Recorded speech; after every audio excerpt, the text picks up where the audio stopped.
Essa é uma aula de introdução ao estudo das plantas. O reino das plantas é chamado de reino Plantae, a gente escreve Plantae, mas vocês se lembram bem que é do latim esse termo, então a pronúncia fica algo parecido com Plantae. Então o reino Plantae, ele tem algumas características muito diferentes dos animais, mas a gente percebe que a maioria dessas diferenças decorrem do fato desses organismos serem seres fotossintetizantes. Então, características gerais desse grupo são sempre organismos eucariontes, são pluricelulares e são autótrofos fotossintetizantes. O que significa? Produzem seu próprio alimento. Na cadeia alimentar, eles são considerados produtores de alimento. E eles fazem essa produção de alimento através do processo conhecido como fotossíntese. Então, isso também fala muito da importância deles para o ecossistema, porque eles são a base de qualquer cadeia alimentar terrestre, ou pelo menos da grande maioria das cadeias alimentares terrestres. E sem falar da importância para a gente, né, para a humanidade, em termos de fornecer alimentação, matéria-prima para a produção de madeira, de tecidos, de papel, medicamentos, uma infinidade de produtos. Outra característica, já que a gente falou que eles são fotossintetizantes, é que as células deles, então, são células que têm cloroplastos, especificamente com dois tipos de clorofila. O cloroplasto é a organela que armazena a clorofila, pigmento verde, que é o principal pigmento fotossintetizante. Então, dois tipos principais de clorofila, clorofila A e B. E existem outros pigmentos que também são fotossintetizantes. Essas células, lembrando também, são células que têm parede celular, uma parede celular feita de celulose. Então, como decorrência dessa produção de alimento, dessa produção própria de alimento, diferente dos animais, que tem um modo de vida heterótrofo, que tem que ir atrás do alimento, então, enquanto que nós, animais, desenvolvemos algumas características ligadas à locomoção, ligadas à busca do alimento, né? Então a gente tem um sistema muscular, um sistema nervoso que coordena esse sistema muscular, órgãos sensoriais que auxiliam na busca do alimento. As plantas, ao contrário disso, desenvolveram outras características. No processo evolutivo delas, então, esse processo evolutivo favoreceu características muito mais relacionadas à produção do seu alimento, como, por exemplo, uma superfície de contato muito maior do que o que a gente percebe nos animais. Os animais, em geral, têm uma tendência a ter um corpo mais compacto, enquanto que as plantas têm uma área de superfície, uma área de contato muito mais ampla. As plantas também desenvolveram estruturas de sustentação, estruturas que vão auxiliá-las na sustentação, na absorção, como aí, por exemplo, as raízes. E proteção também, já que a gente está falando de plantas, organismos que conquistaram o ambiente terrestre, a sustentação no ambiente terrestre é muito mais difícil do que no ambiente aquático. E um outro problema a ser superado é a perda de água. Então, as plantas também desenvolveram estruturas de revestimento para proteger dessa perda excessiva de água. E aí a gente tem então 4 grupos importantes de plantas. Nós estudamos que cada reino é formado por filos. Ele é um conjunto de vários grupos grandes que são denominados de filos. É o reficofage, que a gente aprendeu lá as categorias taxonômicas. Aqui nas plantas a gente não costuma usar o termo filo. Ao invés de filo, como um sinônimo de filo, a gente usa divisão. Então são 4 divisões que formam o reino das plantas. A divisão das briófitas, pteridófitas, gimnospermas e angiospermas. Vamos fazer uma apresentação rápida de quem são esses grupos e depois numa outra aula a gente vai falar um pouco mais, principalmente sobre a reprodução de cada um desses grupos e as características que mais são cobradas de vocês aí nas questões. É muito importante a gente saber diferenciar esses grupos, briófitas, pteridófitas, gimnospermas e angiospermas, especialmente em relação às novas aquisições evolutivas que foram surgindo de um grupo para outro. Então, nós vamos fazer isso nas próximas aulas. Agora, é só mesmo para a gente ter uma visão geral de quem são os organismos que fazem parte do reino Plantae. Então, quando eu falo das briófitas, eu estou falando principalmente, não apenas, mas os principais representantes são plantas que a gente conhece como musgos. As pteridófitas, como exemplo, samambaias, gimnospermas, o grupo dos pinheiros, e a grande maioria das outras plantas, tirando musgos, samambaias e pinheiros, são angiospermas, tá? Então, aqui nas briófitas, quem que são os musgos? As menores plantas que a gente conhece. A gente vai estudar as plantas das mais simples para as mais complexas. As menores que a gente conhece são as briófitas, que popularmente o principal representante é o musgo, a gente chama de musgo, que muita gente chama de lodo, né? Mas é o musgo. Então, o musgo é essa cobertura verde que está aí na foto, cobrindo todas essas rochas. É muito comum a gente ver na calçada, numa parede que está bastante úmida. É característica das briófitas, e só das briófitas, o fato delas serem avasculares. Vamos falar bastante disso ainda. A no começo da palavra significa não, sem. Vasculares, vasos condutores. Não tem vascularização porque elas não têm vasos condutores. Plantas, obviamente, não têm vasos sanguíneos, mas elas possuem vasos condutores.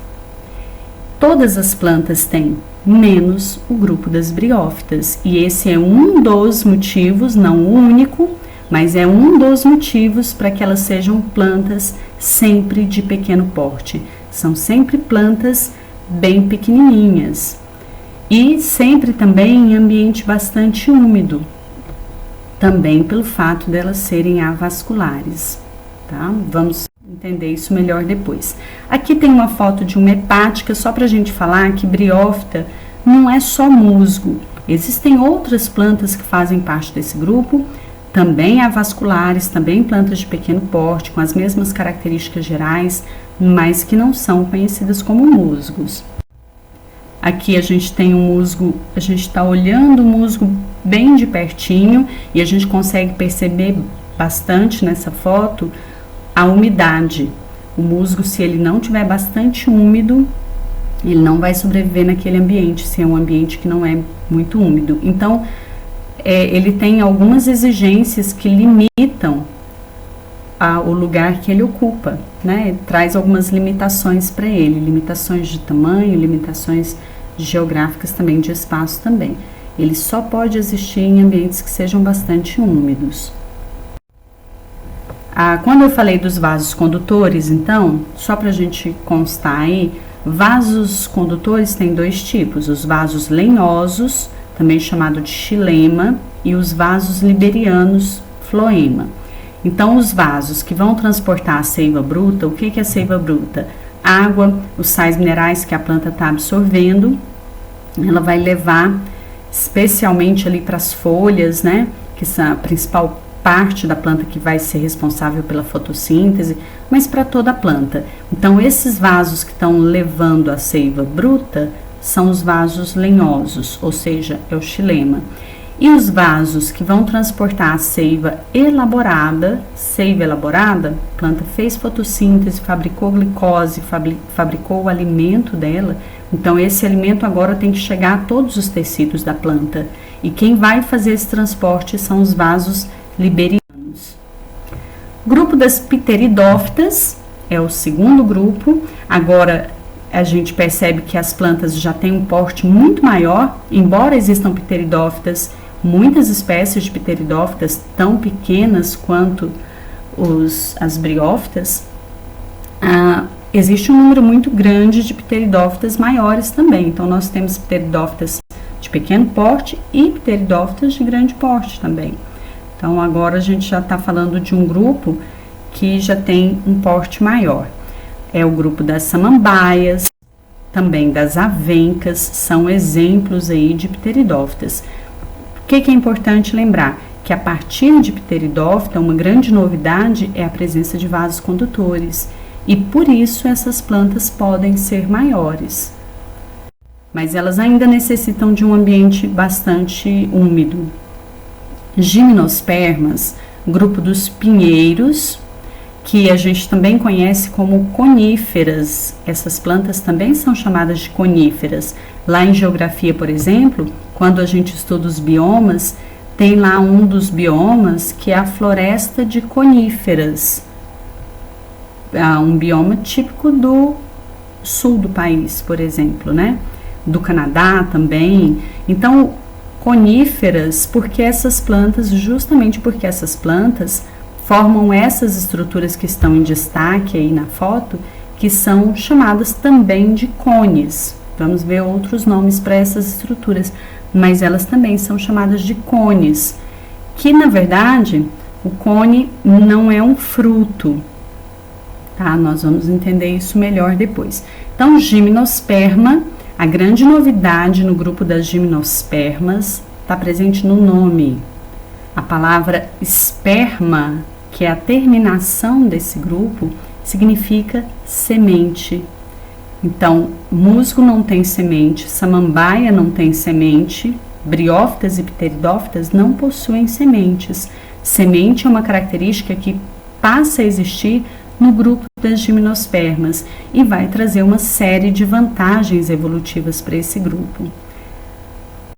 Porém, aí a gente está vendo a semente, o pinhão, né, que é a semente ali das araucárias, do pinheiro do Paraná.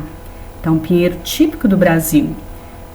E esse pinhão, essa pinha formada aí por esse conjunto de pinhões, são várias sementes, e a palavra gimnosperma significa sementes nuas.